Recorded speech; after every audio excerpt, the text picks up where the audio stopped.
society.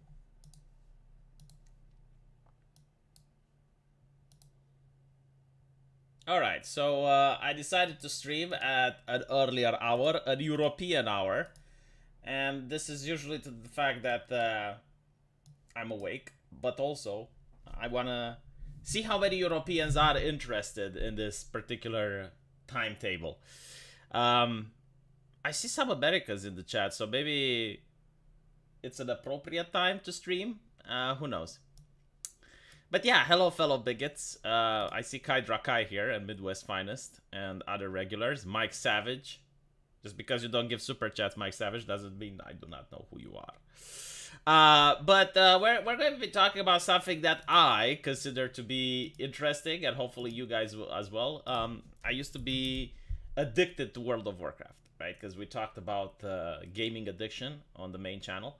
And when I was a kid, I was a complete shut-in.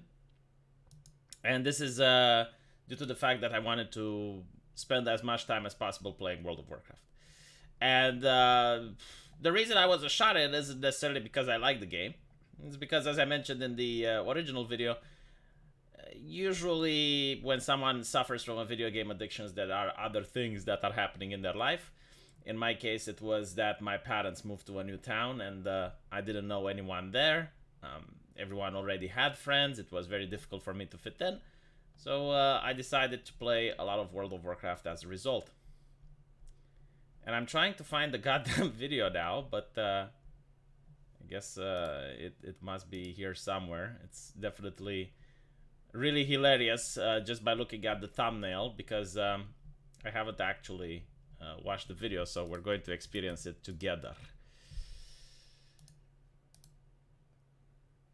I'm a regular commentator? Yeah, it is. But I haven't really seen 5 Uper M commenting that much. So unless you're within the comment section. The thing is, like, I remember the names of people in the chat. But when it comes to, like, remembering the names of people in the comment section, that's a lot more difficult to do.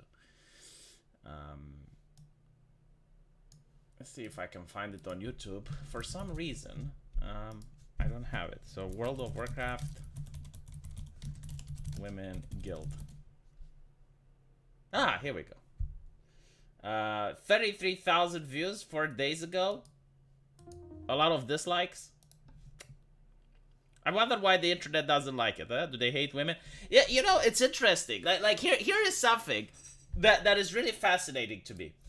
Every single time I see American corporation complain about their customers not liking women, not liking LGBT people or whatever, why do we never hear Japanese companies talk about the same things? Like, anime has strong representation, both of female characters as well as LGBT folk, and yet I have never, ever heard the anime community, which, by the way, I understand is filled with far-right bigots, I have never heard them complain about, oh my god, there's LGBT representation in Attack on Titan. Oh, Mikasa is OP in Attack on Titan, you know, oh, another strong, empowered woman. Why do we never hear that? Right? So maybe, just maybe, it is something to do with the way Westerners write these characters. They are incapable of writing realistic characters which would depict realistic, strong emotions that would cause the audience to sympathize. That's why. You know? And also, anime is original. Like, I don't expect to see Attack on Titan remake coming up anytime soon. If Attack on Titan was made in the West, you would already have like 5 or 6 different spin-offs, and they would already be talking about like an Attack on Titan movie, and they would already be talking about remaking season 1 of Attack on Titan even before the end is happening, right? This is what happened if it was in the West. Meanwhile, in Japan, I believe the owner of Attack on Titan is talking about opening his own bathhouse and retiring. So you're going to get like other anime that you can watch. Do you think it's okay to not like women if you're gay? I think there's a difference between having a sexual preference and discriminating against people, because, like, at the end of the day, you know, like, not liking people. I see, initially, I did agree with the concept that you should not discriminate, but as long as you're doing thought crimes, it's okay, right? So, like, thought crimes is that you do not particularly like that person, but you would not discriminate against them, right? So, like, you keep it in your head, like, that's fine. But if you're an employer and you're not hiring people just because of the way they're born, that's discrimination. So I think like that's where you can draw the line. Didn't Attack on Titan had a movie? Yes, one, and it was horrible. What is the Disney live action Attack on Titan? Jesus. It goes to show that even Japanese people aren't able to make a movie out of an anime. And you will not. Well, I mean, there are certain situations where I can see that it could be possible. Like, for example, Death Note. But the problem with Death Note is that it would have to be a TV show. You would not be able to make it an actual one movie when you're talking about like hundreds of hours worth of footage. The whole thing, and I said this on the Archcast, anime is not representative of reality. It does not try to represent reality. Anime is representing real human emotions, but everything on the screen is exaggerated, from the way they talk to their body language to the things that they do. Everything anime does is incredibly exaggerated. You cannot make that into a live action movie. It just cannot be done. I'm sorry. Netflix spending like more millions of dollars in trying to making One Piece, the live adaptation, is going to fail. The problem with anime movie is that usually they are original filler content, not in the original material. No, like you just cannot, man. Like look at Dragon Ball, right? You got Goku and Vegeta flying around, punching each other, kicking each other through rocks and shit. You cannot make that in a believable movie format. It looks bad. Like no matter what special effects you use, no matter how you try to do it, it will look bad. Although I will say this one thing. There is like one thing that changed my mind. There is a video on YouTube between a fight with Naruto and I think it was Rock Lee. Yeah. Naruto versus Rock Lee, the fight. They somehow managed to pull it off. It actually does look good. So like it is technically possible, but I haven't seen many people do it. Like out of all the attempts, most failed. But yeah, there is that particular one where they actually managed to succeed.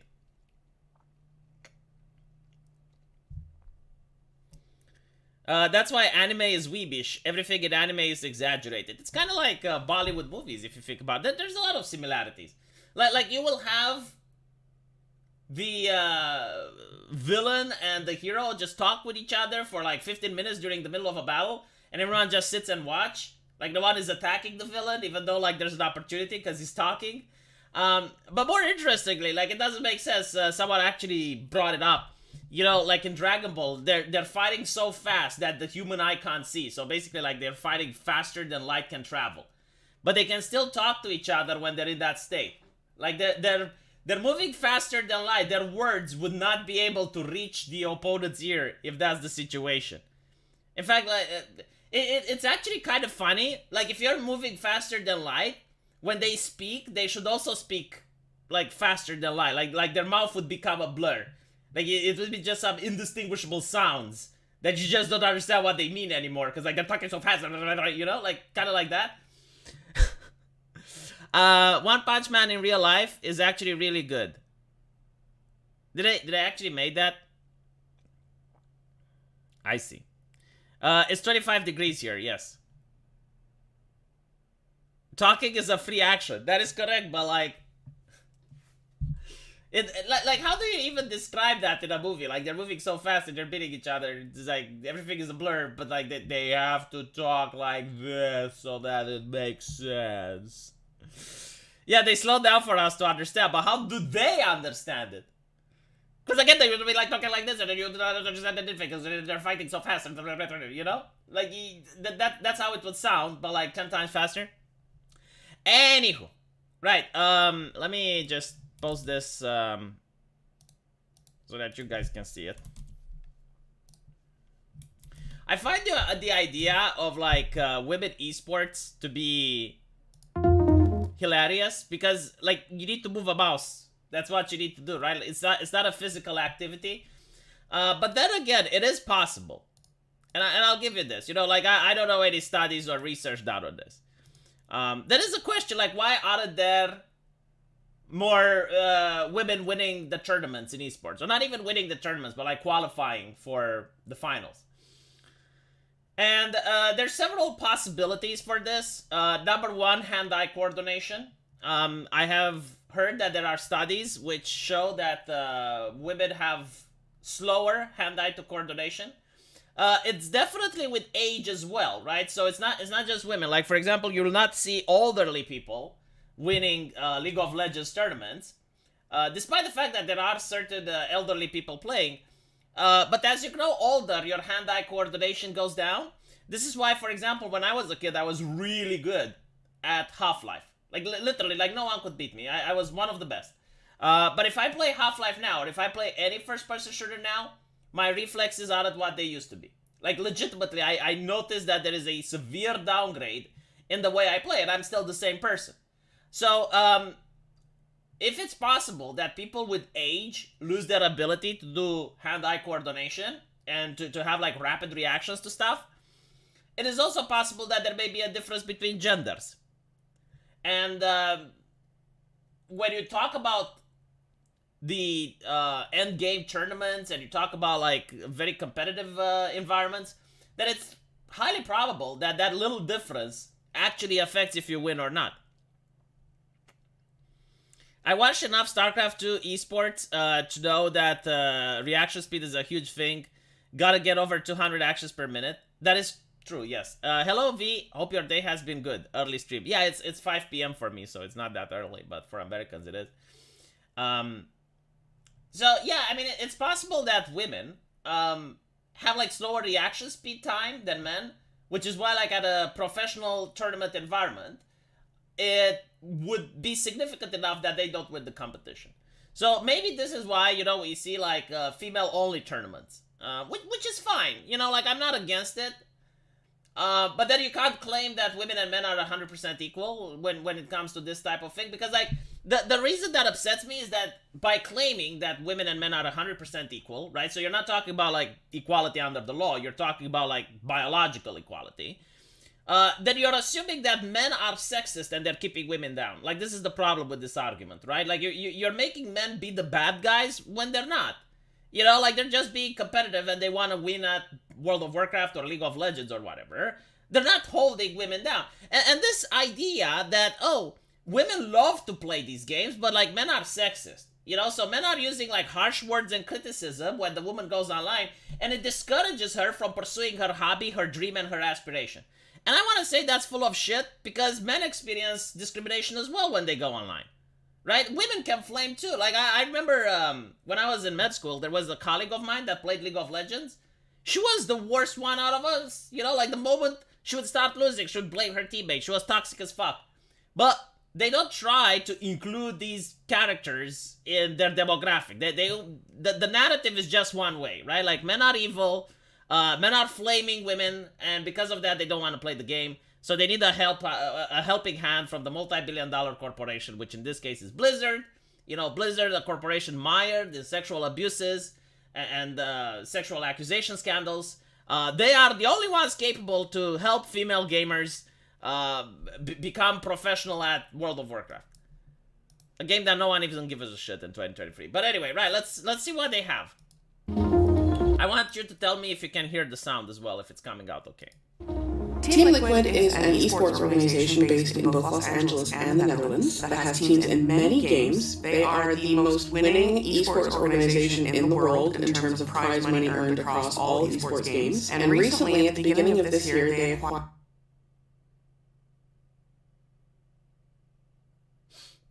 What are we looking at, chat? What is this? I like the purple background. Maybe I can do it for my studio, huh?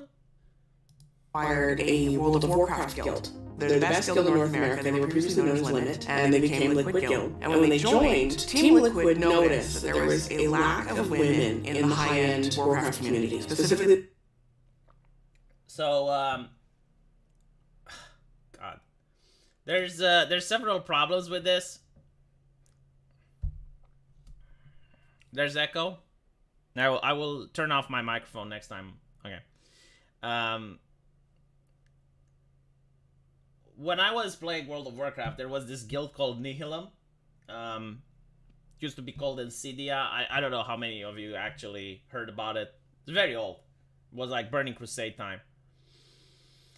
And there was this post on a forum about one guy from their guild which had a funeral.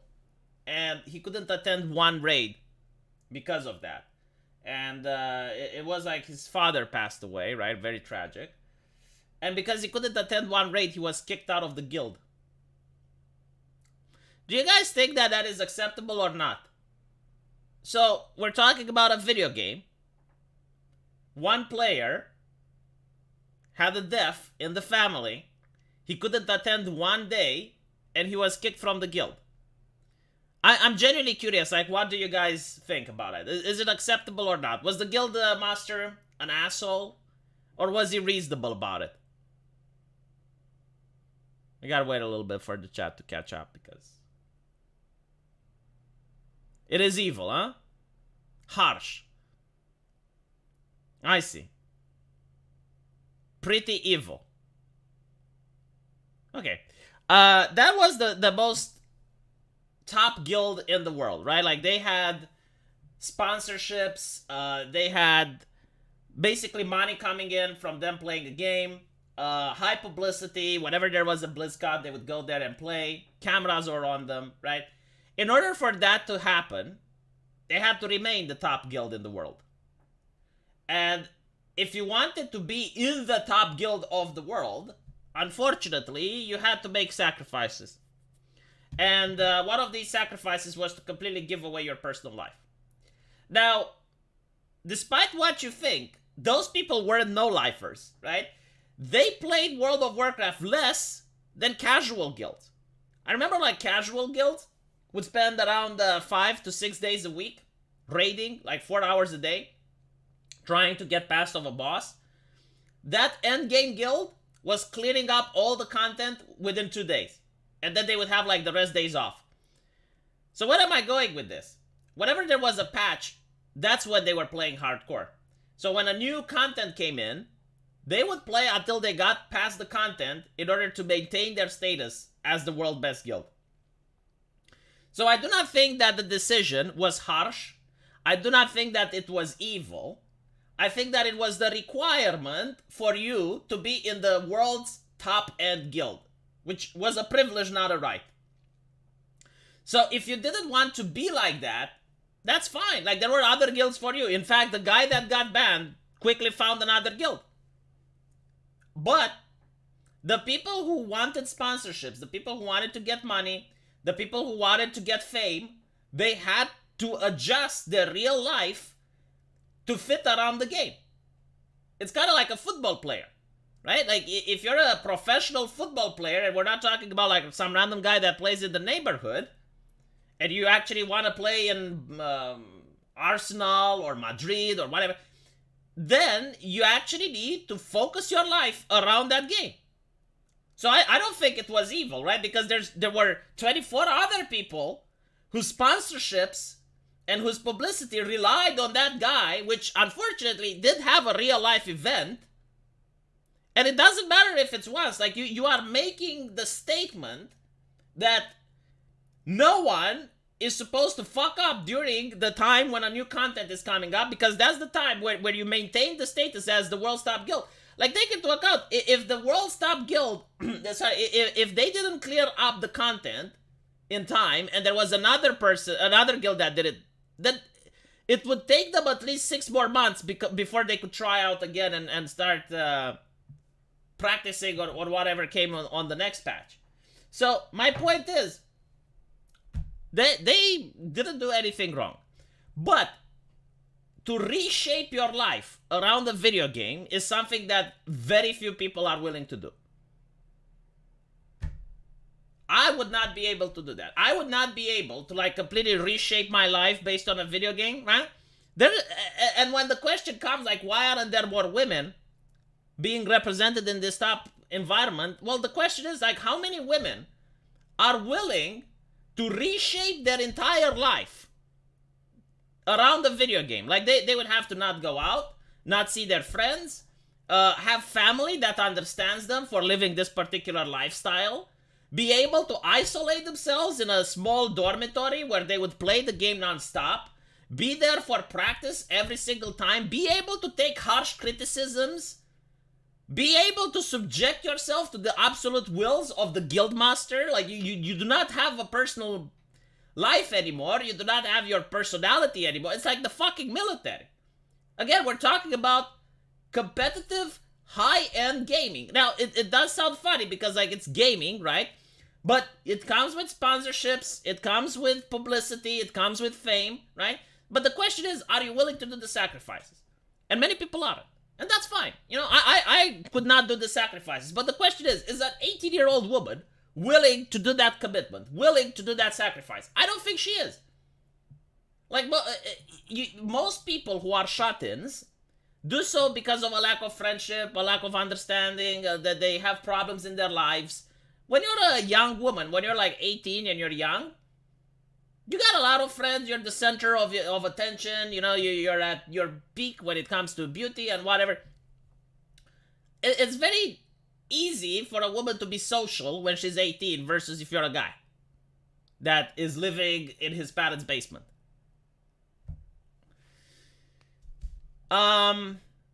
If you are talking about games, sorry V, I am too rusty to play Street Fighter, and no, this will not be a Rocky where you convince me to retire. Dedicating your life to a video game is currently more respectable than joining Western nation military? I don't think so.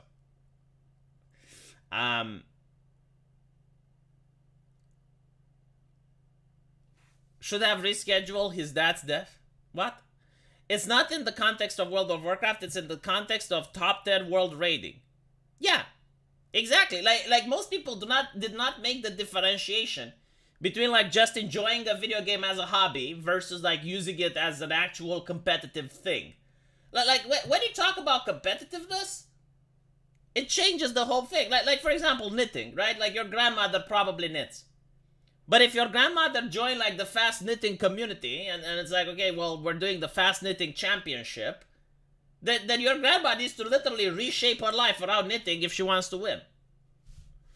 So anyway, right, let's see what this commercial is going to keep saying.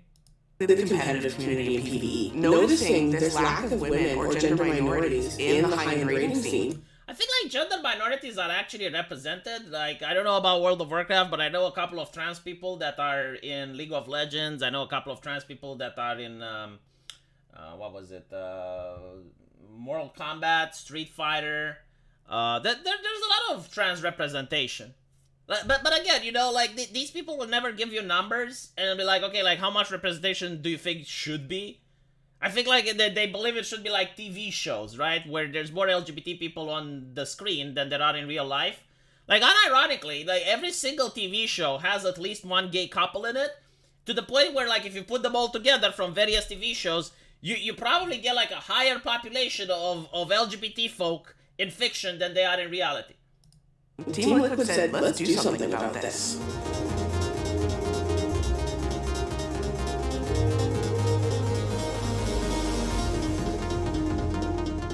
My name is Kelsey. I'm also known as Hula Hoops. I'm the general manager of Radar.io. I am also one of the founding council members of... What the fuck is a general manager and founding council member? Jesus fucking Christ. Did these guilds went completely corpo?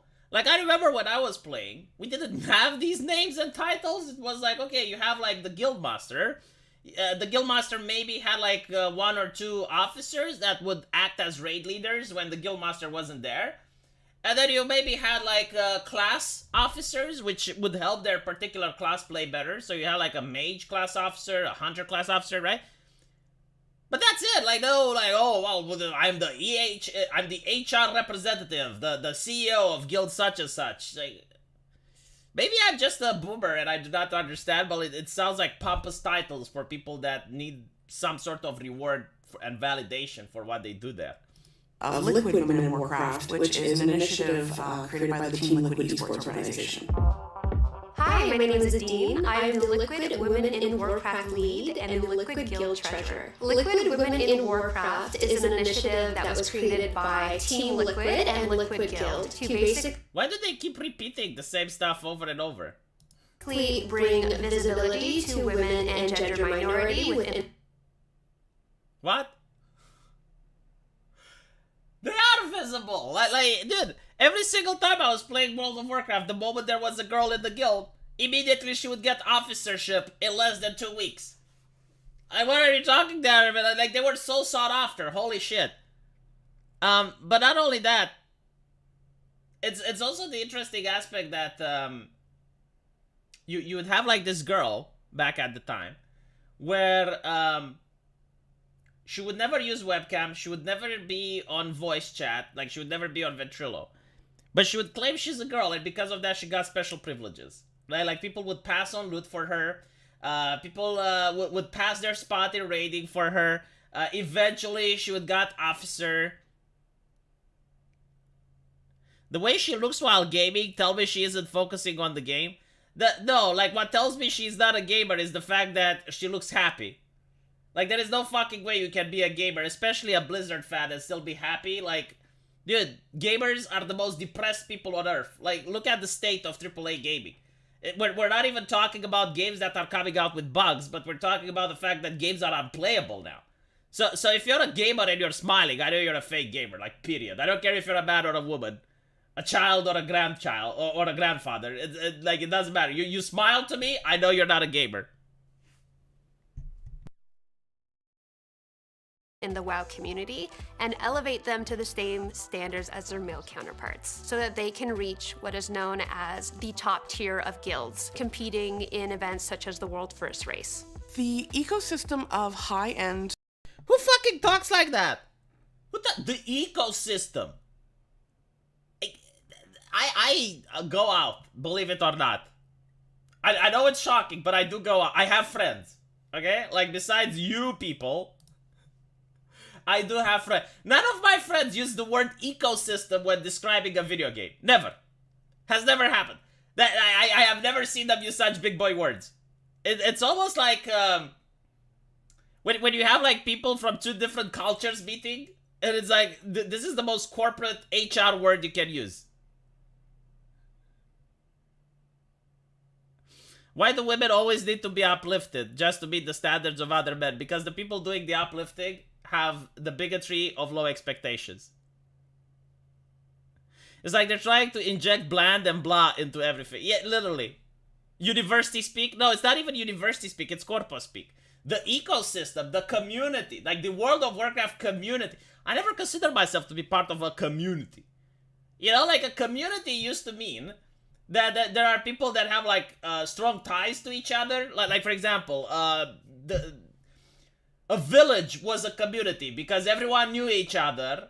If one of them was getting robbed, the other people would rush to help, right? That was a community. But like World of Warcraft community, some random guy walks past me. I don't know who they are. Like they may have even completely different hobbies than me. Either the fact that they're playing the game. I can be a hardcore player. They can be a casual. So we don't even have that much in common. I really hate like, the reason they keep saying this is a community is so that, okay, well, if this is a community, then we get to decide the standards for people to be in the community so that they can gatekeep, basically. Right? Like, first they will decide something is a community, and then they will decide, like, how the members of the community are supposed to act based on their definition. And it's always using far-left ideology. Like, it's never moderate, or center-right, or far-right. No. It's always far-left. World of Warcraft rating is pretty much all men. And it is not due to women not being good at this game. Women are fantastic at this game. It is an ecosystem where women are essentially held back. There you go. There you fucking go. Literally, this is why I have a problem with it. Okay?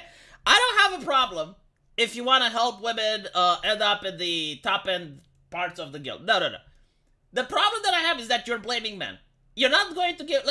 Okay, so if you want to blame men, then they're probably going to say, well, men say bad words. First of all, if you have a fucking keyboard and a monitor, you are equal to anyone else, okay? Like, the strongest man in the fucking world, Muhammad Ali, at his prime, is my equal if we're on the internet and we're both having a keyboard. I can talk shit to him. There is nothing that he can do against me because I have a keyboard and he has one, right? Like, there is nothing more of an equalizer than the internet. So do not give me the bullshit. It's like, oh my god, well, women are getting mean words on the internet and they don't know what to do, and this is their hobby, this is what they want to do in life, but unfortunately, like, fuck off. You know, like if that was the case, when I go to a job interview and I have like 3 other candidates that are competing against me, right? All I have to do is to give them harsh words and criticisms and they give up? Is that what you're saying? Because I would love that. I would fucking love to have that power. You know, and like, okay, shit, I need to pay the bills. I don't know what to do. Oh, I'm going to get a job at Google. And I go to Google, and there's like 10 other people that are running for the job, just as I am. But I immediately use some gamer words against them, and they give up. They're like, oh shit, we can't have V is too strong, tutsuyoi. And then I get the job, right? Is that how the world fucking works in the brain of a left-leaning, ideologically possessed person? Because I don't think that's how it works. You know, like, not to mention, like, I played League of Legends, right? Like, it has a steep learning curve. Very difficult to get into. People will call you names. People will attack you, will insult you. They will do all of these things whenever you fail to meet up to the expectations. But you know what? That actually motivated me. That didn't make me go like, oh my god, people are toxic. At the end of the day, you can just mute, right? You just block all the communication. In fact, this is how people who train others to play League of Legends instruct their students to behave. You enter the game, you mute the chat. There is nothing constructive that your teammates have to say. You have pings, you have other methods of communication. There is no fucking reason why you need to listen to your teammates. None whatsoever. You do not know them. You do not wear the same jersey as them. They are not your friends. Okay? There are people there that will help you play the game, but that's it. And when one of them starts dying, they will start flaming their teammates, which is basically demoralizing everyone else. So just mute, block, move on.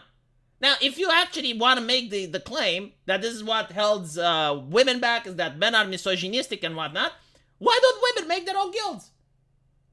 The reason is that, well, first of all, this is a complete bullshit theory that they're coming with. The second reason is that women are toxic as well. The idea that women are like angelic beings and they're not toxic, like they're incapable of flaming while playing a video game, is absolutely ridiculous and can only be said by a person who's not a gamer. Leftists. It takes a village to raise a child. Tamasol, yeah, and it takes a village India to believe that. That is absolutely true. They actually do believe that children do not belong to their parents, but they belong to all of us. They belong to the community. Chad V calls the other job candidates the gamer word, and they all surrender and let him have the job. Well, apparently this is literally what leftists believe, right? If me and American Outlier are competing for the same job, which let's say would pay you like $5,000 a month, all I have to do is to power word gamer him, and he's going to be like, oh fuck, you know, I can't take this job anymore because V is toxic. I'm out. That's not how the world works. In the WoW community, there are guilds at many different levels. There are some guilds that are progressing on normal. There are some guilds progressing on heroic, some in mythic, some CE, and then some at the world first. Where women and gender minorities fit in is usually within the bottom pool of guilds, which is... That is false. That is absolutely false. There are women in top-end guilds in World of Warcraft. If you were talking about League of Legends, that would be true. But you know why? She can't get away with this lie because no one fucking plays the game anymore, right? So because people don't play World of Warcraft, she can actually get away with this lie. Secondly, there are like how many women still play World of Warcraft? That is also an interesting question. Most women probably play Overwatch. They probably play MOBAs. I would not be shocked if the number of female players in World of Warcraft has went down dramatically. I don't even know how the World of Warcraft player even is. Like, the reason for it is that, first of all, the game didn't have an update to its engine for years now, since it was made. I mean, it's like 15 years old or some shit. But secondly, you're asking people to pay a Netflix subscription to play your game. And then you have a cash shop on top of it. And then you release a yearly expansion which costs around, what, like 60 or 50 bucks? Who the fuck plays that game? You must be local in order to think that's a good idea, like a smart investment. Like, you can get more entertainment for the same amount of cash from other companies. There's no reason to play World of Warcraft anymore. No, legitimately, I would love to see the personality, the character of the type of individual that still spends money on World of Warcraft. Yeah, even like the streamers that would make money by streaming World of Warcraft stop playing. But whatever. No fault of their own. There is something that we call the bottleneck, which is an area specifically where it is very, very hard for women and gender minorities to get in, to squeeze into that area. One of the big issues with this bottleneck is that many guilds have not great attitudes towards women and gender minorities. There you have it. There you fucking have it. Okay, so if you're in a World of Warcraft guild, you will notice that people will have a good attitude towards you if you're performing, a bad attitude towards you if you're not performing. It's simple as, because like at the end of the day, it's a group activity, right? You're asking 24 other people to carry your ass. That's unacceptable. Like most people who play the game, they play it to win, right? Like it's not that difficult to understand. So you're asking people to spend 3 to 4 hours of their time playing a video game, investing their time and effort in it. They expect you to do the same. It's all about equality here. There's no equity, there's no. Like, look, I'm playing the game. I expect you to put as much effort into it as I am, right? If not, go find another guild. Now, of course, you know, like, you have, like, various guilds, like casual guilds, as she pointed out. The thing that she misses to talk about, and I think, like, she does this on purpose. There's no way you can be a World of Warcraft player without understanding this. The casual guilds are not designed to become top tier. They don't even try. The whole reason you have a casual guild is for people who have time, who find time to play some World of Warcraft, right? And when they're playing, they're having fun. Now what having fun means for some people is totally different from others. Like, for example, if you play football, some people can have fun playing football just kicking the ball around, right? So they're not trying to figure out strategies on how to win. They're not trying to figure out like how to best kick the ball. They're not going to go out of their way in order to do running and training. No. They just like to kick the ball around. That's fun for them, and it's fine. But for some other people, that's not fun. That's boring. For other people, they want to play football competitively. They want to strategize with their team. They need a coach to tell them like how to pass the ball around, like how to play defense, how to play offense. That is the difference between a hardcore guild and a casual guild. None of them are doing it wrong. It's just that like one type of player has one vision and it's playing one game, and the other type of people who are playing competitively are playing a completely different game. The competitive people are expected to bring flask reagents on the raid. They're expected to spend time outside of the raid to improve their character, to make sure that they're bringing their A game, right? So my point is, did you even research to know if those women and gender minorities want to play World of Warcraft at a competitive level? Because it's not for everyone. Do they even have the time, the convenience in their real life that would allow them to play at that level? And finally, there are women and gender minorities that play at that level. But like again, your assumptions are just that. They're just assumptions. You assume that the reason they don't play is because of harsh words and criticism, and you also assume that the men who are in the top rating guild never get harsh words and criticism. I mean, Jesus fucking Christ, if you actually go to a hardcore guild and you go there, let's say you start the raid, your equipment is not prepared, you don't have flasks, it's obvious you didn't even read this guide for that particular boss, you don't have the add-ons installed, they will chew you up. They will call your mother a woman of low moral fiber. They will ask if your mommy and daddy did you when they were drunk. They will ask you, like, how many fathers did you have when your mother conceived you? Like all the worst possible harsh things you're going to get. It doesn't matter if you're a man or a woman. But if you're incapable, like if this is your argument then, because it probably is. If your argument is that women and gender minorities who play World of Warcraft are incapable of handling criticism, then I would say yes, they do not belong in a top-end guild. Because you cannot be in a top-end guild without getting criticism. You're going to be criticized on everything. It's not even a game at that point. You do not have control over your character. Like, you do not get to go into a top-end guild and spec your character the way you want. There's going to be the guild master say, what the fuck are you doing? That's not optimal. That's not min-maxing. You need this item, you need this spec, like you either do it or get the fuck out. And if you're going to be like, you're being mean to me, like, okay, well, you don't belong in a hardcore end guild. Simple as, right? So I guess they have maybe understood the problem, but they can't articulate it. It's not that they that people are mean towards women and gender minorities. Maybe that women and gender minorities are incapable of taking brutal, harsh criticism that is required to be in the military regiment of a high-end guild. There you go. I finally fixed the problem. I finally explained why when it comes to competitive esports, you do not have like people represented in the top-end categories. It's not even a skill issue. It's not even a skill issue. It's a criticism issue. Can you take the criticism? Can you have a person that's from the other side of the world insulting the living shit out of you in order to make you to make sure that you do not waste the time of the 24 other people that are putting in the effort? Can you have the discipline required of a soldier? Literally, that's what it takes to be in a high-end gaming guild. You gotta show up on time, never be late, be prepared, like use your free time in order to train your character and min-max it. You gotta spend time researching the strategy and the tactics. And then you also have to perform. It's a very complicated issue. It's not so simple. So, I definitely understand why some people can't be competitive players. I definitely cannot.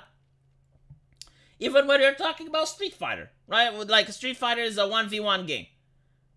If you want to be competitive, it is incredibly boring, but you must do that. You gotta spend time in training mode. You gotta learn all the frames, right? Like, what move has frame advantage, what move has frame disadvantage, and you gotta be critical of yourself. You gotta watch the replays. You know, this is completely different than someone that just plays the game for fun. For example, if you play League of Legends for fun, you log in, you play the game, that's it. If you play League of Legends competitively, it's expected that you watch your replays. Like, every single game, especially the ones you lose, should be recorded. You should watch it again, and then decide, okay, well, I did this thing bad, and I did that thing good. How many people do that? How many people have the time? Because it's not fun, it's boring. But, like, how many people, like, actually invest time in order to improve themselves? How many, and this is, like, the difference of mentality between a bronze player and a gold player. Right? The bronze player thinks that they're hot shit and that everyone else is bad, but they're really good. Meanwhile, a gold player understands that he's not hot shit. He's not good. And when I see at this World of Warcraft ad where they're basically like, oh, well, women and gender minorities are good, it's like, okay, but that's not the mindset you need to have. Even the people that are in the top-end guild, they believe that there's still room for improving and they're not the best. Which actively excludes them from getting into high-level content. Another problem that I never understood with this dumb ideology is, if that's the case, why don't they make their own guilds? Like, seriously, right? Like, you would think that if you have, like, a minority that's constantly discriminated, but they really like the game and they really want to play, why can't they just create their own guilds? Huh? Like, I remember, for example, when I was playing World of Warcraft, there were a lot of Muslims on my server. I think it was called Mactheridon, the Mactheridon EU server. Now, the problem with the Muslims was that most of them didn't speak English, and in a game where it's important to coordinate and devise tactics, everyone needs to speak the same language. You can't have the Tower of Babel shit going on. So, people didn't want Muslims in the guild. Like, legit discrimination. Right? Like, if they found out you're from a Middle Eastern country, they wouldn't recruit you in the guild. Do you know what happened? The Muslims made their own fucking guild. Some of those guilds were actually really good, and they wouldn't take English-speaking people. Like, it was a requirement that you speak Arabic in order to get to the guild.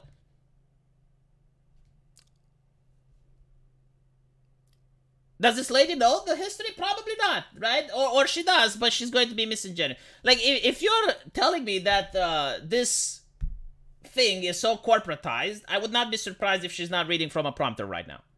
Like, if you're going to use words like ecosystem, and you're going to use big girl words like that, the community, I'm genuinely curious, like, how much is your talking points and how much is you saying what you think should be said versus how much you're reading from a prompter, from something that the HR lady wrote. It's very similar to the corporate world where women and gender minorities have to do double the work or double the performance just to be seen as equal. So we live in 2023, right, where every single corporation has HR ladies and diversity officers and anti-bias training and all the other shit.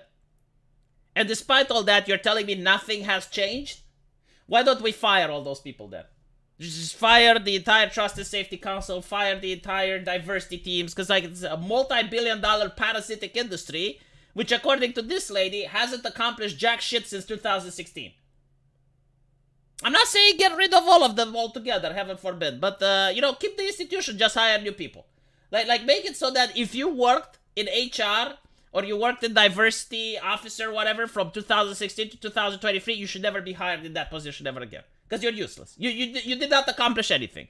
You just took your fat paycheck and did nothing. According to this lady from Liquid Guild. Something that I encountered a lot was toxicity towards me simply because of my gender. So video games tailor insults based on the way the person looks. Like if I were to, when I was playing video games, people would say that I'm a virgin, like men get to be called incels, living in your parents' basement, squeaky voice. They would make fun of you for being Romanian. They would make fun of your glasses. Like, insults are more effective when you tailor them, right? Basically, the mentality of a gamer is that if you want to be good at something, if you want to do something, then be good at it. So if I insult someone, I do want them to be offended. And the fact that your ass hurt over what you have been called years ago, like it stuck to you for so long, that I guess that person did the perfect insult in that moment, right? Like if they insulted your gender and you actually go in front of thousands of people and you're like, I was so hurt, I'm pretty sure that person is like feeling good with themselves right now. They're like, okay, well, mission accomplished, like it's usually hard to insult a person like that, but they seem to have managed. Comments about being a woman, comments about me being good for a woman, or I should be excluded because I'm a woman. Yeah, I definitely don't know what to say. I mean, I managed to get past the fact that people were calling me a virgin, or people would call you an incel just because you're a guy. But I guess that's fine, because men can take it, but this lady definitely couldn't. Look at this environment, right? Like, despite the fact that she was called all these things, she somehow managed to make it. So maybe that's not the problem, like maybe it's the life regimen expectation that people have with you being in a competitive end guild, which has more to do with it than the fact that, someone called you some mean words online. I've been playing WoW since 2007, and it's definitely a harder place to be if you're a gender minority or a woman. You know what's interesting? Like, you never get an opposite point of view in these things. Like, I'm willing to bet if I go to any World of Warcraft forum right now, like MMO Champion or Reddit or whatever, and you poll the female population, you will find women that say it's not hard to be a woman. In fact, I know men that pretend to be women just because they're getting privileges from their guild and stuff. What are those opinions? Isn't it interesting? And then, Lviv Ambassador. How many fucking titles do these people have? Like, what did we have so far? We had like manager, so they have a manager, they have an ambassador, they have like, it's just bizarre, It's like, again, like big titles to make people feel good. Any game that I've encountered, if you ever hop into voice chat and you have a femme-sounding voice, you're gonna instantly be treated as an other. Not very welcoming. It's tough. Usually people like it if you shut the fuck up, though. Like in most games, when you use the voice chat, people get annoyed. Unless they're your friends and you know who they are, they're not going to appreciate you using voice chat. It's getting to the point where gaming companies understand this and they're just flat out removing the voice chat. Like, for example, Hearthstone, right? Like, they completely removed the chat altogether. It's just that they realize that there's nothing productive going on there. But 2016 called it. They want their talking points back, number one. Number two, why the fuck don't you play with friends then? Like, do you not have friends in real life? It's kind of funny because, like, this, you get to notice this all the fucking time, right? They're talking about something which should be serious and heartbreaking, but they're smiling about it. Look at their expression. Look at their expression, right? Like, she knows it's full of shit. She knows, like she is laughing. Like, she's barely able to contain her laughter. And she says that being a woman in video games is not welcoming. Like look at her face. It's just like, she is struggling so fucking hard right now to recite those talking points that the HR lady gave to her. That, like, I bet they had to cut this just so that she can have, like, a couple of laughing fits. There is no fucking way that this lady didn't end up laughing with the people that were making the video and with everyone as well.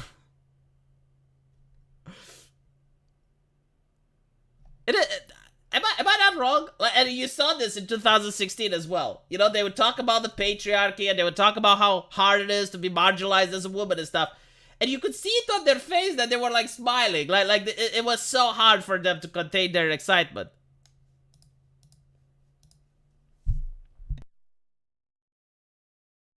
It's tough as a woman of color, and it's tough as a woman playing.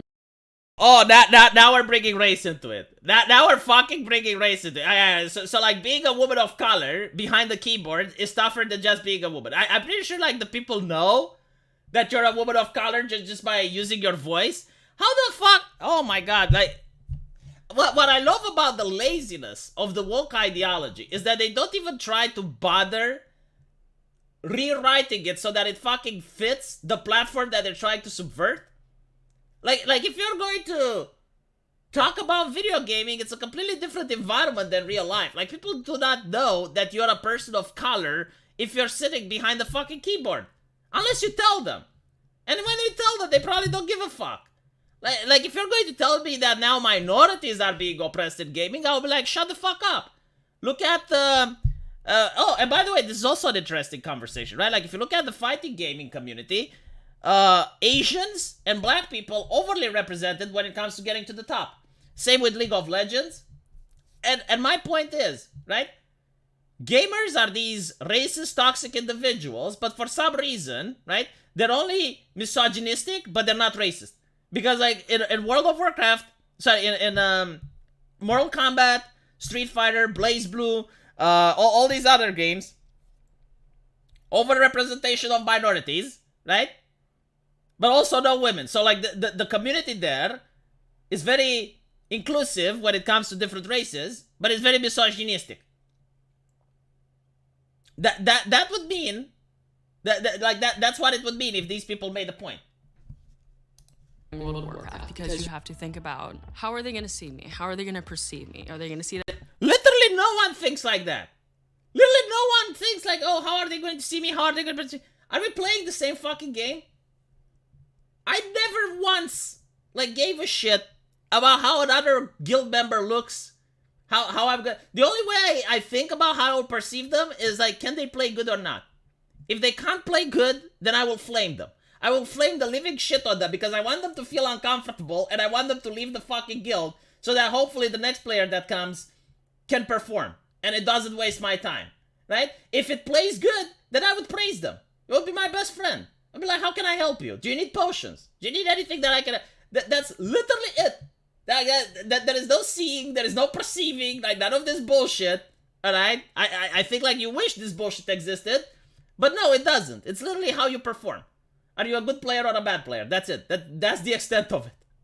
That we have something in common, or are they gonna focus on what's different about us? Yeah, they're probably going to focus on what's different about us. Like, I can play really well, and I'm in this guild. Why is this new player so bad? Why do they suck? Maybe if I flame them a little, it will be enough of an encouragement for them to make a decision. Do they want to play better, or do they want to leave the guild? That's how literally every single person that plays professionally thinks about. Like, see, when I say these things, most people resonate with them. It's literally like, can you help me win? Yes or no? That is the extent of it if you're talking about the professional guild, okay? Maybe in a casual environment, things are different. But in a professional environment where people are there to win, they do not care about your real life, they do not care about your job, they do not care about what you do, they do not care about the relationship with your mommy, they do not care about the relationship with your daddy. The only thing that, if your internet, heaven forbid, happens to break, they will blame you for it.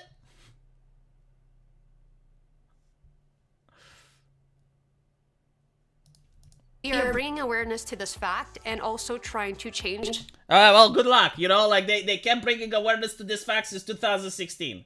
I'm pretty sure people are very aware by now. Like, I knew your talking points before I even watched this video. In fact, like, this video is so fucking boring that despite the fact that the account has almost 2 million subscribers, only 33,000 people seen it. I just want to point out that, like, if this video was actually bringing some insightful and enriching conversation, it would have been shared more. How the community perceives women and gender minorities and making it more inclusive as a whole. Our end. How is making it inclusive going to help me kill the endgame boss? That is the only thing that the community cares about. You know, like, you have one issue voters. What are we looking at, chat? What is this here? Isn't this like, what's his name? From the Kino Casino. People Populist Spread, PPP? Is this not PPP at Blizzard? He looks like it, doesn't it? He looks like it. Holy shit, I found PPP. Is this... Did Blizzard just dox PPP? Is this what he does in his real life? Is this his job? Why are some people blurred out, though? Like, notice how some people are blurred out and others aren't? Like, this is very interesting. I find it fascinating. 2016, I think it's most closer to 2010. I mean, these are old as fuck arguments, man. Like, these are arguments since my grandmother was in diapers. Oh, you don't know who PPP is? Hold on, I'll show you. I'll show you who PPP is. Give me a second.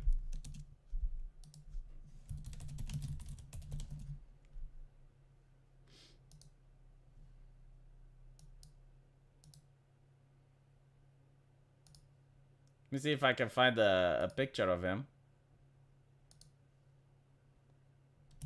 Alright.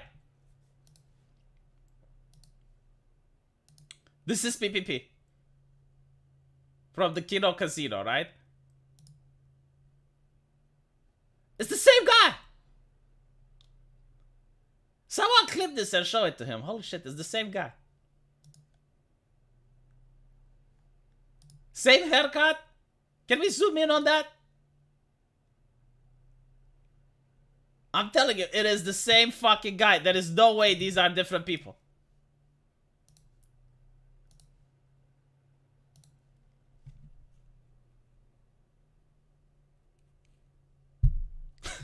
Same NPC, reused asset, yes.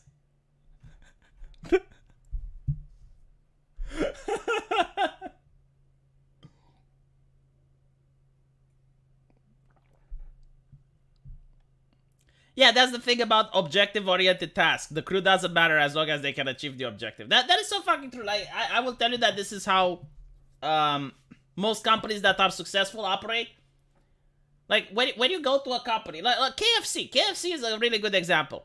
Most people probably flipped a burger in their life, so they worked in a similar environment. When you go to KFC, they would rather have an asshole, like a really bad person that does the job than a nice person that can't do the job. Like, this is true about men in general, right? And this is like, they will say it's a male-dominated environment. What the fuck is wrong with that? Like shouldn't men have their own environments as well? And again, like, you do not have to play with the icky men if you don't like it. You can just make a women-only guild and do not allow men in.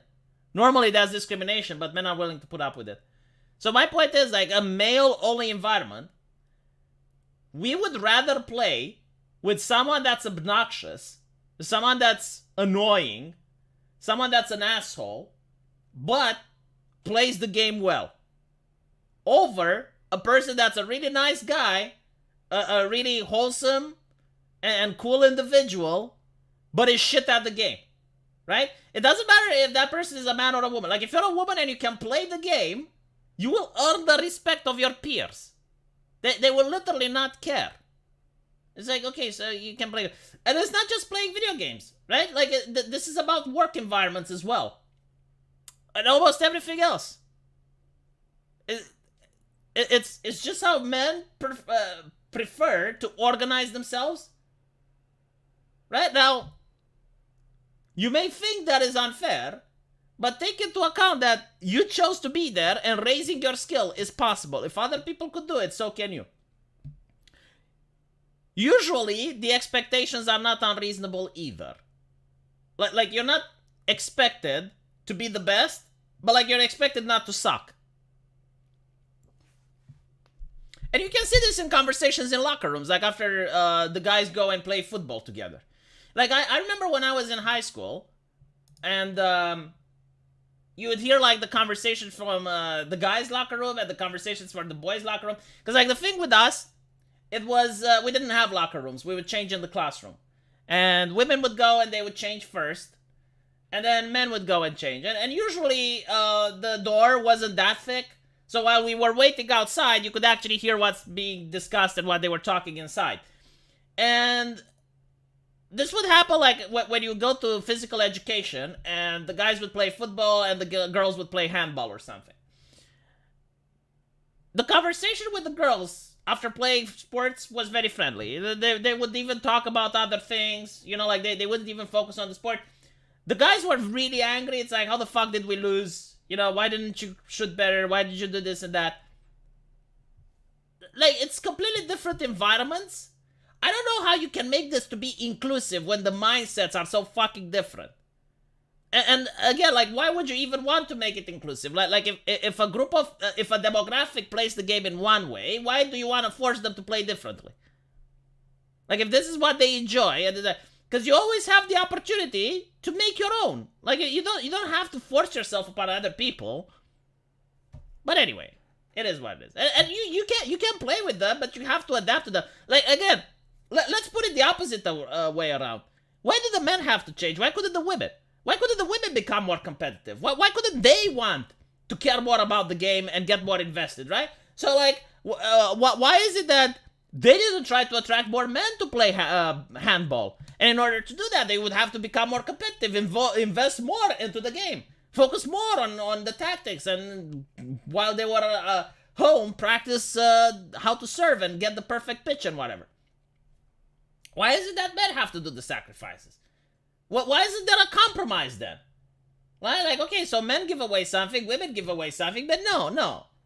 And by the way, I don't even believe in this theory that the reason that women can't play is because men have harsh words and criticisms. That's just bullshit. Maybe they are just recycling old talking points because of the short attention span people have over. No, that's not why they recycle old talking points. They recycle old talking points because this whole thing is for them to raise their ESG a little bit. And because, like, no one gets to criticize them. Like, if you talk against them and you make sense, they just ban you. There is no conversation, there's no discussion. They can just tell you flat out 2 + 2 = 5. They don't give a fuck. Like, you can go and you say, but look, I have 2 straws and 2 other straws, it makes 4 and you're banned. Comment removed, comment deleted. Fuck off, bigot. You know, like, they don't care. So, yeah, sure, like, if free speech existed tomorrow and there would be, like, no moderation on the internet, this entire ideology would just be laughed out of existence. They wouldn't be able to handle being criticized. This is why Matt Walsh's video, What is a Woman, got so suppressed. And not only that, it didn't just get suppressed. One of the heads of trust and safety at Twitter quit. Like, they are willing to quit a very well-paid job just to prevent people from talking. It's literally at that level. Like, they're that fucking desperate because they know how weak their talking points are. Like, you wouldn't behave this way if the overwhelming amount of people supported your talking points. They know they're ridiculous. They know that they are not grounded in reality. So they have to go and do all of these bizarre tactics in order to stay afloat. Goal is to get women on Liquid Guild. We want them rating at the highest levels, representing the best guild in North America. I have absolutely no problem with them doing this. However, the fact that they're blaming the men is upsetting. Right? Like, this is the only thing that I have with this. If we want women on this team, the bottleneck is the recruiting pool. You don't pick someone from a rank 300 guild to suddenly raid in the world first race. That's such a dumb take. The recruiting pool is done based on the items you have, first and foremost, your availability, how often you can play the game, and that's pretty much it. Like, there is no fucking way you will have a woman that has top end year, like best in slot equipment. She says that she can be available whenever, and she's a good player, but they will be like, nah, she's a woman, let's hire a guy. It just doesn't fucking happen. I am willing to bet, though, like, I am willing to accept that there may be discrimination based on political ideology. There may be, like, some high-end guilds which will not recruit you if you say, like, right-wing stuff on Twitter. And there might also be high-end guilds that do not recruit you if you have pronouns in the bio. I am willing to bet that is the case, and that is probably because of the cohesive, how should I say, the coherency of the guild, of the environment, of the culture, right? Like, if you have a certain culture in the guild where most people are left-leaning, you're not going to want a right-winger to start drama. And vice versa. If you have, like, a right-wing oriented guild, you will not want a left-wing person to start shit. This is true for, like, the example that I gave earlier on my server, where there were a significant number of Muslims, which eventually created their own guilds, and they didn't want people that were non-Muslims in the guild, specifically due to the fact that they would speak English while the rest of the guild spoke Arabic. There were guilds that were pro-LGBT. They would not get people that were not gay into the guild. And there were women-only guilds that only got, like, their boyfriends in the guild. So, freedom of association is a thing. But again, I do not believe that this applies to high-end raiding guilds. Like, a high-end raiding guild just doesn't give a fuck. If you're literally interested in being the world first, you cannot afford to not get the person with the best in slot gear that is from the recruitment pool. It just doesn't happen. They haven't proven themselves. They haven't rated at that level. They don't have the performance, the experience, the skill. Well, that's the fucking problem. That literally is the fucking problem. Okay, so, in order to get into a high-end raiding guild, they do not get just random people. Like, they will get people from... there's, like, a ladder when it comes to guilds. There's, like, a hierarchy. So you have, like, the casual guilds at the bottom. Then you have, like, the medium guilds in the middle. And then you have, like, the guilds that are better and better and better. They will usually... Like, top-end raiding guilds usually recruit from other top-end raiding guilds. You just do not join the game. Like, you as a man, you do not join the game and get recruited at the top. You have to work your way up. And it usually takes years. So, I guess, like, what Team Liquid wants to do is to... just hire random people. I mean, it's an interesting strategy. You know, I hope it works. I hope they manage to compete with the rest that don't do this. But I think it's going to end up like the League of Legends Siren thing, where they hyped up. So this is, like, really funny. Like, they hyped up this female-only team for so long. Just commercial after commercial, back to back, like, just hyping them up. And then when they finally get to play, they were completely eviscerated by the competition. It was, like, one of the fastest game in League of Legends professional esports in Legend. Like, they got beaten, I believe it was, like, in less than 10 minutes or something. It was just ridiculous. And it makes sense, because it's like this person is saying, you know, like, they're not trained into that competitive level. They're being placed where they're expected to perform at a level where other people have played for decades. They're not going to be able to. It's impossible. Like, no one can do that. You get to see the same with the comedy scene. I spoke with an actual comedian in Britain, and the way he explained is that there was this place where the most popular comedians would perform in London. And usually in order to get to that place, you had to work for decades in the industry and make a name for yourself, and then maybe you'd be able to be there.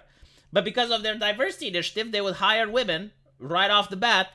And of course they weren't funny when you compare them with, like, someone that does comedy for like 2 or 3 decades and he just started doing comedy for like a couple of years. There's no fucking way. There's no way you can reach that level. And this is what these diversity things do. Like, it's not helping anyone. Might get there if they can get through the bottleneck.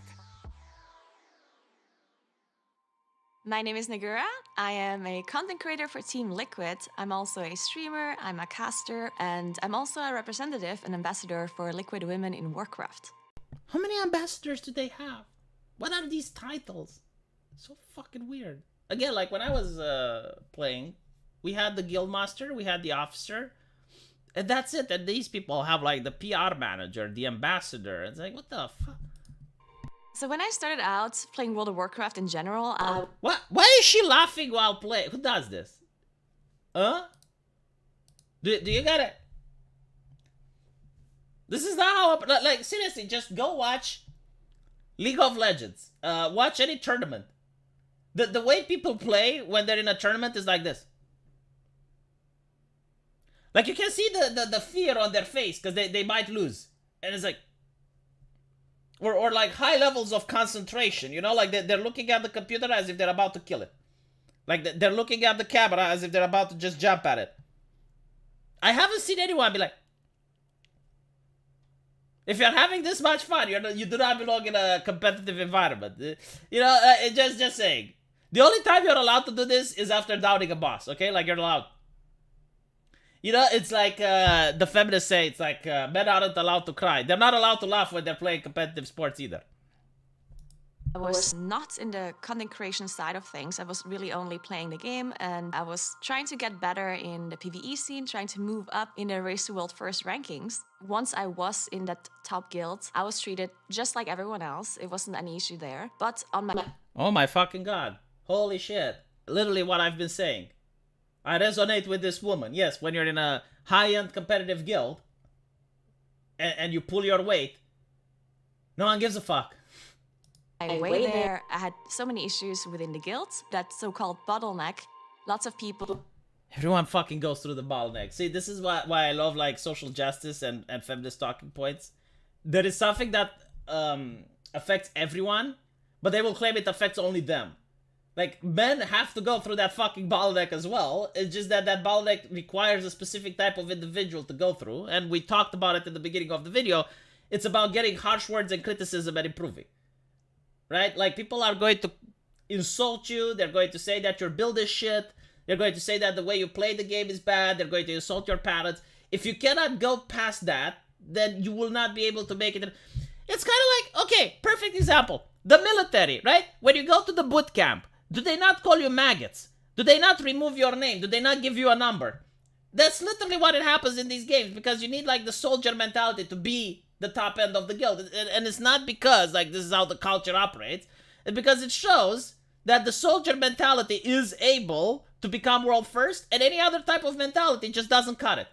Like, if there was a mentality where you were nice to people and you would cuddle them and you would allow them to do whatever they wanted, and that would actually make it so that you win the top end race with other guilds, then every guild would be like that. Then that would be like the default. It would be like how it's required to play. But no, you know, people over the last decade in World of Warcraft have tried different ways of becoming the best guild. And I guarantee to you, like, the coddled mentality was tried. You know, I've seen people playing music while raiding. I've seen people, like, trying to joke and banter. There have been a plethora of methods. But what does end up being the best method is this, the soldier mentality, which is very harsh and brutal. But hey, you want to be the world first, right? You want to get sponsorships, you want to appear with your face on camera, you want the community to respect you, you want, when you go on a forum, everyone to go like, oh my god, he's from the guild. That's what you need to do. People came to me and they were saying, oh, I thought you were a guy when I saw you on the roster. Now I realize you're a woman, so you must be carried. You must not belong there. So just... Yeah. Oh my god, the gaming banter. Oh, the unsurmountable mountain. You got banter online. Holy shit. Was it that difficult to get through it? Was it that difficult to block that person? Did you manage to mute them? Did you report them? I mean, I'm pretty sure, like, now, if you say something like that in the game, you can actually report them for harassment, right? I don't know. Like, this does sound very difficult. It's like people assume things. Just because they realized that I'm a woman, all of a sudden, nothing mattered that I did. I thought... Is it possible? Like, this is just a question. Is it possible that they want to get your attention because they want to date you? Because you're hot? Like, you're a woman that shares their hobbies? But these people who play World of Warcraft, they're shut-ins and they have no idea how to talk with a woman, so they're just trying to say things in order to get your attention. Can that be possible? Or is it that they're just misogynists that want to keep you down?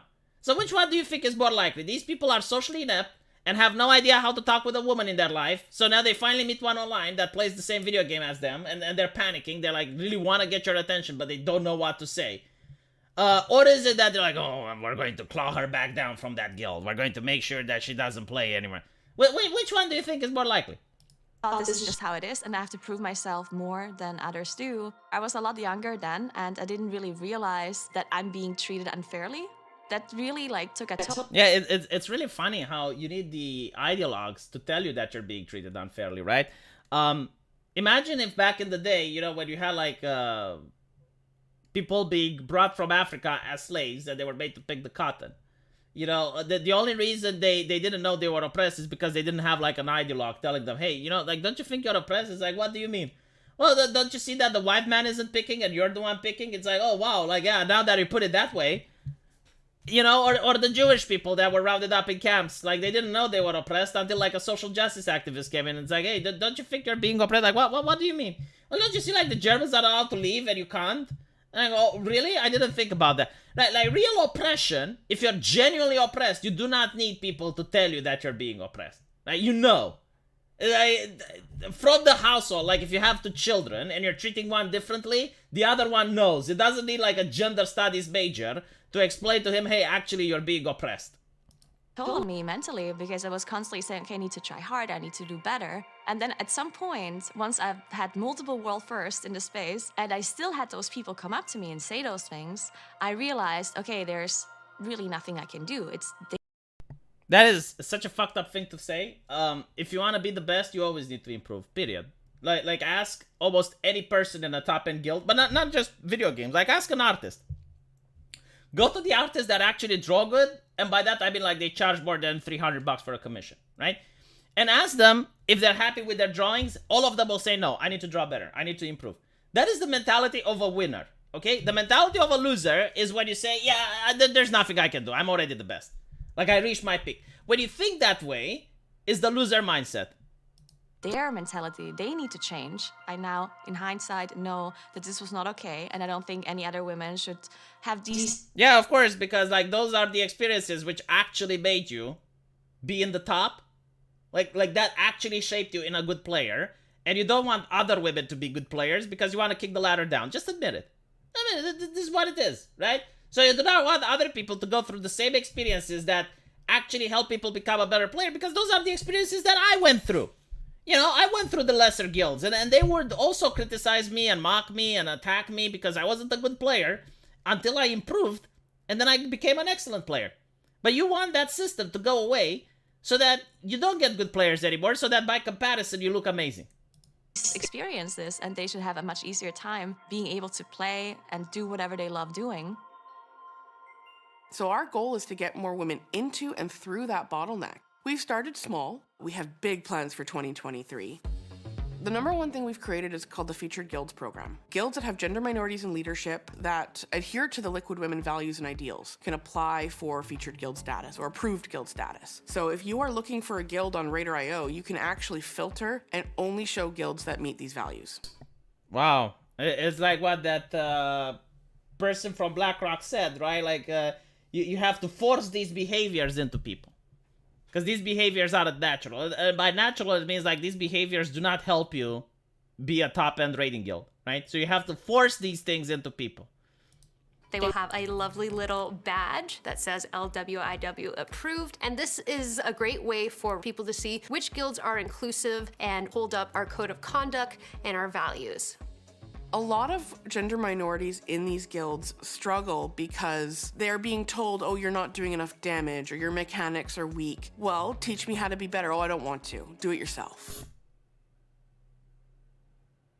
How is that unreasonable, chat? How is that remotely unfucking reasonable?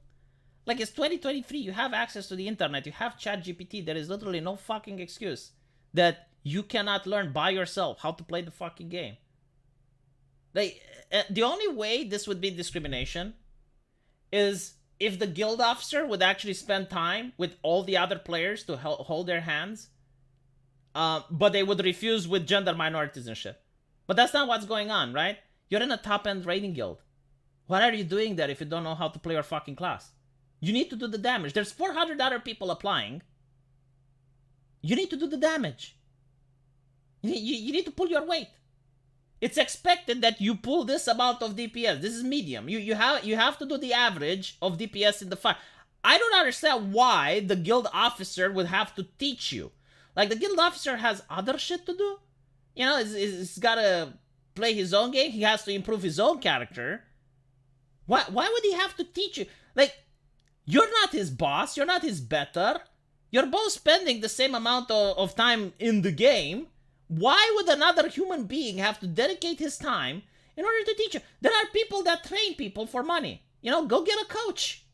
Jesus fucking Christ. Oh my god, like, this cancerous attitude. Holy shit, like, seeing it in a video game format is just like... It is the worst level of narcissism that I have ever been exposed to. Like, imagine seeing this in a gaming environment. So basically, right, if I want that little horse pony shit on my guild as a badge, I gotta, like, now waste my life teaching people how to play the fucking game because they are incapable of learning themselves? How did I manage to learn then? Why can I do it and they can't? This is not about minorities or anything. It's like any person. Why would I train anyone or teach anyone? Unless they're my friend. But, like, imagine this, right? If you're in a guild, there's, like, at least 40 other people. Imagine having to teach every single one of them. It's like playing Dungeons and Dragons, you know?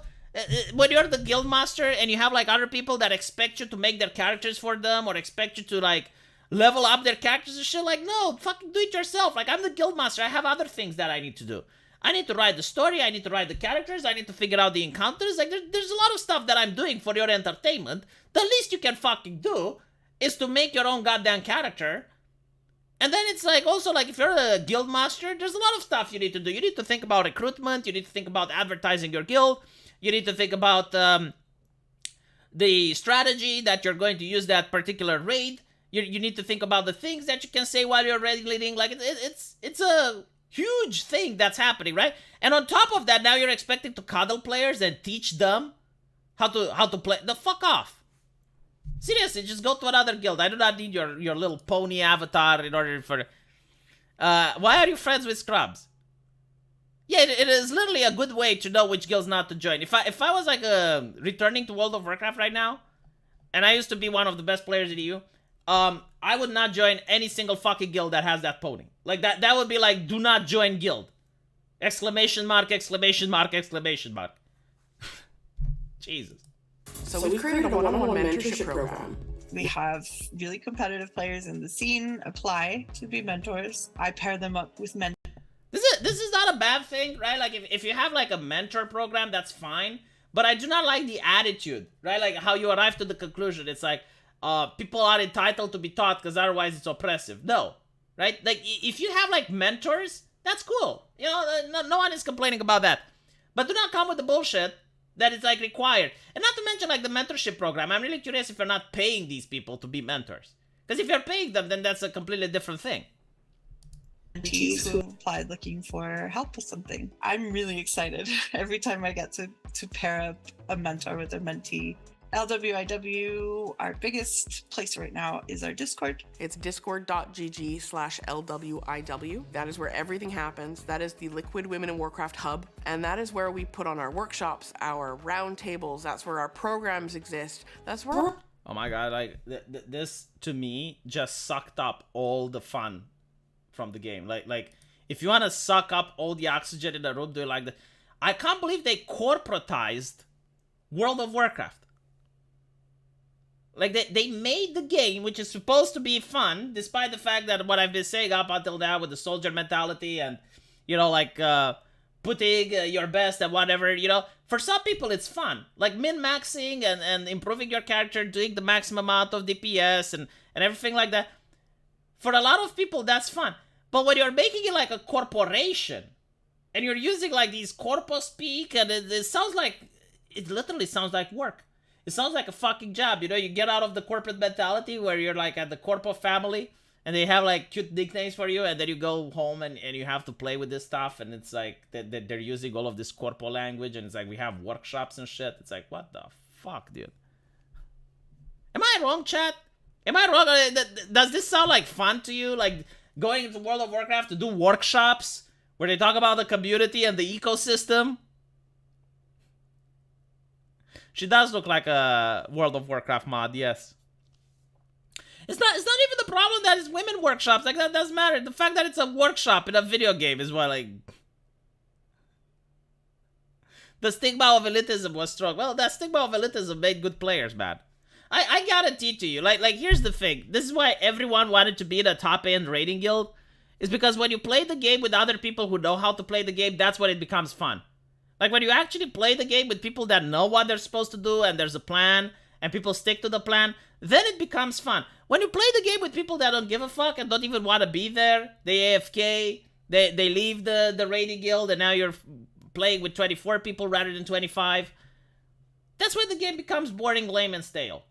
Right? So, when you have the mentality that, like, I deserve to be in the best raiding guild, and you have 24 other people that do the job and you're not, and then you feel victimized because the other people are starting to insult you and they're fed up with your shit. It's like, why do we have to carry you? Right? Like, why can't you carry yourself like everyone else here? It's a legit question. Our community is. This isn't just a place for gender minorities to complain about our situation. This is a place for us to talk about this game that we all love. This community that we love to be a part of. Well, it's funny that we're 7 minutes in and you haven't talked about the game at all. Like, literally at all. Like, I don't even know what boss you're fighting on. I don't even know what gear, what loot you have. Like, none of those things have been mentioned. Right? And you're telling, like, you love this game and you love talking about it, but you fail to show it. Like, it's 7 minutes in out of a 9-minute commercial, and I genuinely, like, do not know how far in the game you are. You know, I've been part of many guilds. I've run my own guilds as well. And some of the people that I've met through those guilds, I've been friends with for over 15 years. Being able to be that close with someone and be... So what? Like, you can make your own guilds. Naruhodo. So where is the problem then? Why weren't your guilds world top? Because you seem to have the solution of getting people through the bottleneck, right? So clearly there was no discrimination in your guilds, I assume, right? Or was it? Was it? Because, like, if what you're saying is true, right? The reason women cannot get to the top is because of discrimination. There must have been in your guild. There must have been in your guild, because, like, clearly you would have just took in women and minorities and all of that stuff. Why weren't you world first then? Oh, maybe your assessments are shit, and your entire hypothesis is just out of divisiveness and mean spirit, just to insult the male players of the game. Be that open with them and still just play a game together and kill some dragons. You know, it's such a great feeling. It's not necessarily the content. The content is fantastic, but it's about being with your friends or even people that you consider your chosen family at this point. Get help. Get a psychologist. No, seriously, get help. If you consider that the people you're playing video games with are your family, get help. You have a real family out there. There's a mommy and daddy that loves you, all right? Just do not think about the people online as your family. But, like, no, seriously, this is the corporate mindset, isn't it? Right? Like, HR, workshops, conversations about social issues, and now you consider the corporation to be your friend. Seriously, get help. I'm not saying this as an insult. Like, legitimately, I'm worried for this person. If you think that the people you play a video game with are your family, you need to get help. Psychological. Like, there's psychologists. Or go to a priest. Or an imam. Or anything. But get help. You need a circle of support that can pull you out of this cult. I was in a guild called Phoenix Risen, and I want to say that started me on the trajectory to where I am now. That guild was my family, my friends. I am starting to see a pattern here that is very concerning. Like, even my own guild that I created, I would not consider them my family. Alright? Like some people would even take it to the extreme. And they would say they're not even my friends, because friends are people I barbecue with. Not at IBIT Online. I disagree with that take. You know, you can call them your friends, but do not call them your family. They're not. I celebrated holidays with my guild. I watched my friends get married, have kids. I can't even describe how it feels to be a part of a community like that. When you're it feels sad. I can describe it just fine. It feels sad. I wish that you would have, like, an actual friends and family in real life that would make you appreciate real life more than spending time online with people you don't see, and you consider them to be your family. That is very concerning, yes. You know, it does seem like a cult. I gotta say, it's not okay. Raiding together with a guild, you're there with 20 to 25 people. You are all working together towards one common goal, and everyone cares about that goal. So Yeah, but apparently your goal is to coddle people of various identities, and your goal is to preach social justice. Like, so far, 7 minutes and 30 seconds in, you haven't talked about what boss or what that goal is, or how to, you know. And even then, what happens if you're with 20 people to complete a goal and 2 other people aren't on the same page? Like for 2 other people, they want to complete the goal, but they don't want to do it themselves. They want the 18 others to do it for them, right? So they're not on they're not on Discord. They're listening to music. They're making jokes. They're playing banter. They're not paying attention to the game. What do you do then? Do you allow them to remain, or do you kick them? Because that's the difference between a casual and a hardcore guild. And at the end of the day, you know, like, both of them are options that you can have. Like, there's nothing wrong with having a casual guild, but it's different levels of mindset. They are accomplices, not your family. That's a good point. Left-leaning people want to destroy the concept of real family. They do. Look at the comment sections, right? So these are the comment sections on YouTube. I haven't put them here. Glad to see Blizzard bump up their ESG score. And are you sure this will help us sell more games? The Lich King should have won. I'm sure dozens of guilds are created every day, yet you don't see Blizzard advertising them. But gender minorities should never miss an opportunity for pandering. Yeah, like talking about the fact that you're invisible. Like, what the fuck do you mean you're invisible? Every single corporation is promoting you. This guild itself is being promoted by Blizzard. Like, how much more visibility do you need? My guild was invisible. My guild had no promotion. Let's do something about this. Bring in women. Team is now at bronze level. Yeah, I mean, if you're going to advertise something, people will have, like, unreasonable expectations for it just because you advertise it. Remember, billionaires push these agendas, so we are distracted with pure nonsense. Never forget who owns Blizzard these days. Tencent and Soros. Does Soros own Blizzard?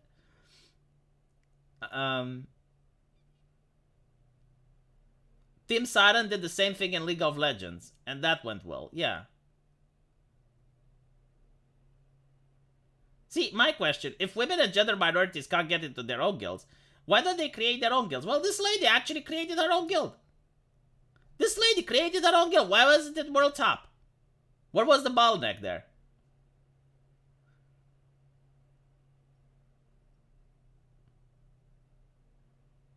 Don't ask Max about his name on Gul'dan or his hunter's old pet names.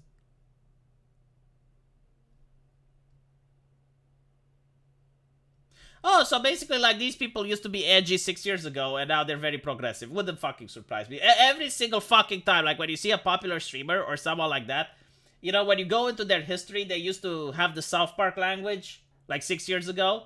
But now they're like, oh my god, like, this person said something, we should be fired, should be canceled, blah, blah, blah, blah, blah. Because they kick the ladder for other people. You're not doing enough damage. Your mechanics are weak. Well, teach me how to be better. No. Honestly. They should all be bad. They are literally being carried for real money. This is the comment section. Not a single positive comment. Not a single... And it makes sense, you know? Like, when you hear the guy from BlackRock saying we have to force these behaviors... That's literally what it means. Like, the public does not want these behaviors. It does not mix well with reality. This is not what World of Warcraft is like. This is not what the competitive guild scene is like. They're describing a false reality. They're attacking people for wrong reasons. And by the way, like, this is the thing that the left does in order to appear as the victim. Like, they will always say antagonistic stuff towards people, right? Because they're being antagonistic towards the community. They're basically saying that gamers aren't allowing women to progress, right? So gamers feel attacked, and they're going to be antagonistic to these ladies. So when they get criticism, they're like, oh, look, we did nothing wrong, and people are attacking us over the internet. But you've just been antagonistic towards them a couple of minutes ago. The bottleneck is a pyramid. No, make their own guilds. Like, that's the thing.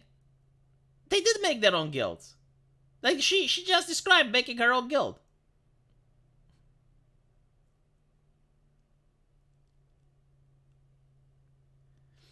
Of course, without censorship and moderation, these ideas wouldn't be able to exist outside the dark corners of the internet. Yeah, absolutely. Like, this is why there was, like, this conversation saying that any forum without moderation, any space without moderation becomes a right-wing space. It's not that it becomes a right-wing space, it's that no space promotes these ideas because they don't make fucking sense. They're not true. Like, you will never see this lady debate with someone because it would take, I don't know, like maybe a couple of minutes for me to completely debunk her arguments. Like, there is nothing she could say. It's like, oh, well, women are getting insulted online. And I'm like, okay, but like men get insulted as well. Everyone gets insulted. Like, what's your point? Yeah, well, people shouldn't get insulted. Okay, then start your own guild and make your own rules. Not to mention, like, some people enjoy the insults and the banter. Like, what if I legitimately, like, want to join a place where people trash talk? Why shouldn't I? Gatekeeping is very necessary today. Well, probably, you know, like, at some level... I do not know who plays World of Warcraft, but I can guarantee to you, like, if this thing happened when I was playing, people would avoid the guilds with the horse icon like the plague. Like, the moment you see the horse icon on a guild, people would not join it.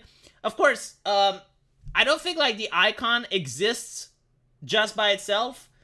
Like, I do believe that maybe Blizzard is giving some perks to these guilds. Like, maybe you're on a website where people go to recruit or maybe something like that, right? So, like, you're kind of encouraged to have that little pony. Like, I'm willing to bet there are perks in it. If not, like, guilds actually might even get money or, like, be invited to Blizzard at BlizzCon and shit. So, it's exactly as it is. It's like, you have to force these behaviors on people.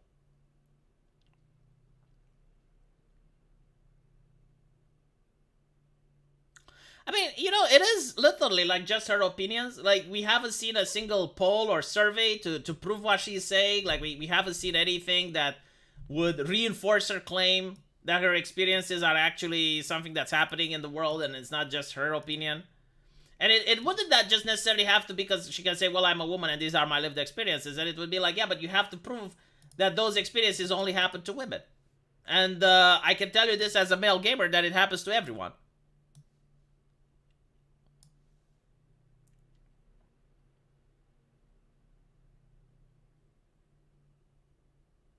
I played high school and college basketball. I play better when you tell me I suck. That is true. Like, a lot of people just get motivated rather than discouraged.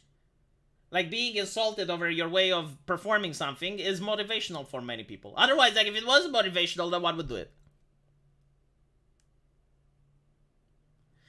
Woke ideology isn't popular with the general public. At best, it was tolerated, but even the tolerating are becoming intolerant because of how absurd the ideas are. Yeah, it's not just absurd. Like, the problem with woke ideology is not that it's being absurd. The problem with woke ideology is that it's trying to change your lifestyle. Right? And especially it's trying to change your lifestyle when you're not bothering anyone. Because now they're not just like, okay, what are your actions? But like, how are you thinking? Like, what are your hobbies? What are your, you know, like, what do you do, like, in your private time? And here's what you're doing wrong. I call them ladder kickers. These people are prevalent in the black community. Funny how Al Sharktan can fly in a private jet, but you can't make it due to your own white man. It's prevalent in the left-leaning community, man. It's prevalent in the streaming community. It's prevalent everywhere. Like, you will see comedians that used to make edgy jokes, that used to dress like Hitler and shit, and then they attack Count Dankula for the joke he made. Like, ladder kickers are very popular for some reason. They start their shtick by being edgy, by being funny, you know, and they gain popularity. And the moment they start realizing where the cash is, they become very politically correct, and they attack everyone that's not politically correct.